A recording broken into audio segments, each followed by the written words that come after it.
আমি এখন রওনা দিয়েছি টরন্টো এয়ারপোর্টের দিকে। আমি যাচ্ছি জ্যামাইকা, কানাডা থেকে। এখন খুবই অন্ধকার চারপাশ, কারণ ভোর হতেও এখনও একটু বাকি আছে। তো আমি এক্সাইটেড।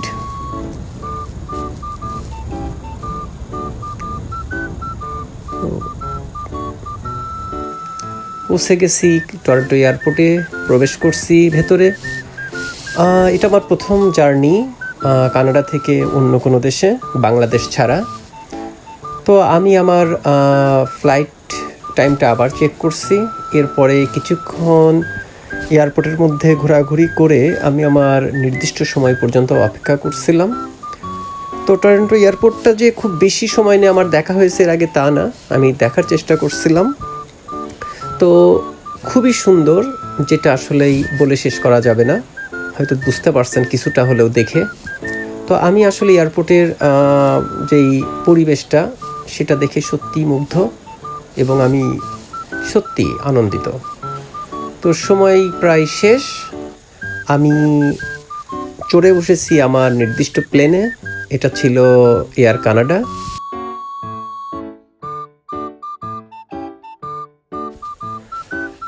প্লেনের মধ্যে আমাকে অনেকক্ষণ বসে থাকা লাগছিল, কারণ আমার সামনে আমার পেছনে অনেক এয়ারলাইন্সের অনেক প্লেন অপেক্ষমান। এই একই রানওয়ে দিয়ে সবাই যাচ্ছিল এবং উড়াল দিচ্ছিল।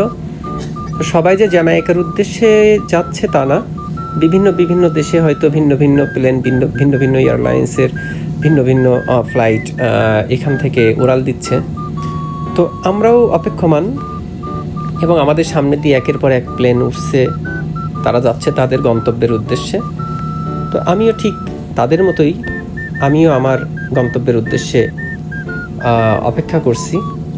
তো সময়টা এবং অনুভূতিটা সত্যি ভিন্ন ছিল এবং খুবই ব্যতিক্রম একটা অনুভূতি, একটা ফিলিং। তো আমাদের প্লেন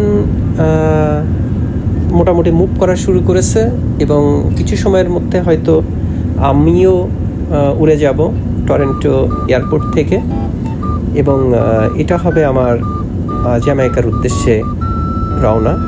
এটা হবে প্রথম কোনো দেশ যেখানে আমি যাচ্ছি কানাডা থেকে বাংলাদেশ বাদে, যেটা আমি এর আগেও বললাম। তো সব মিলাই আমি প্রতিটা মুহূর্তগুলো অনুভব করার চেষ্টা করছিলাম। অলরেডি আমি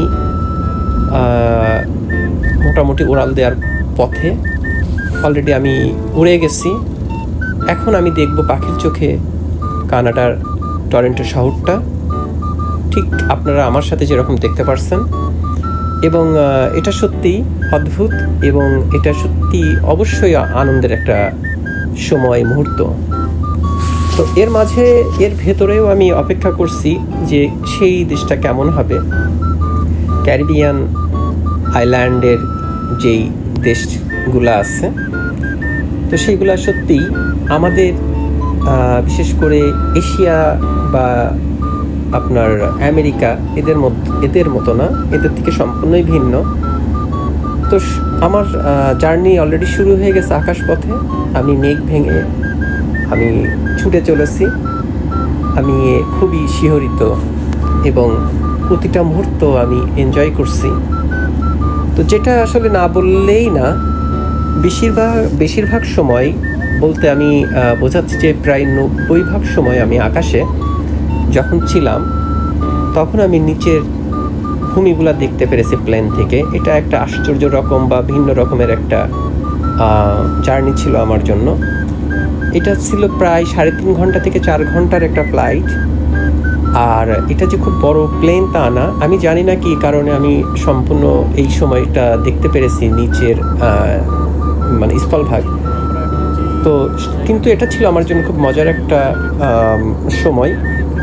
ভাগ্যক্রমে আমি জানালার পাশেই সিটটা পেয়েছিলাম এবং সেই সুযোগে আমি নিচের এই দৃশ্য দেখার সুযোগটাও আমি নিয়েছিলাম এবং উপভোগ করছিলাম। তো বেশিরভাগ সময় আমি আমেরিকার উপর দিয়ে গিয়েছিলাম, কারণ এই জার্নিটার বেশিরভাগ সময়টাতে আমাকে আমেরিকার উপর দিয়ে যাওয়া লেগেছিল।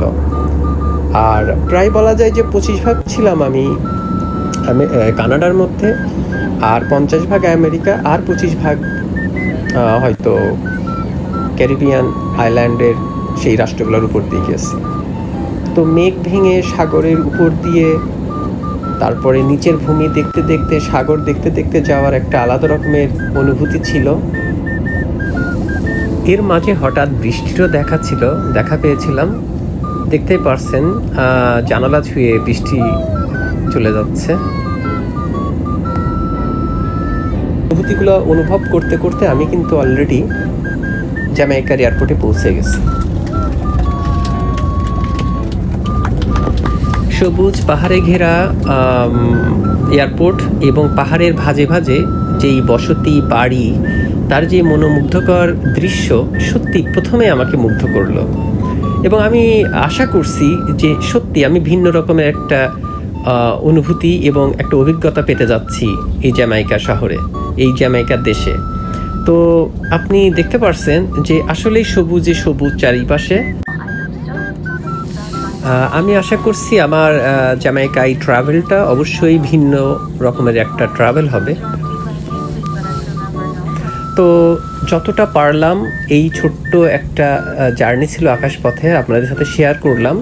আসলে আমি কানাডার প্রতিটা বিষয় যেটা আমি দেখি, আমি যেটা সুযোগ পাই দেখানোর, তো আপনাদের সাথে আমি সেটা শেয়ার করি।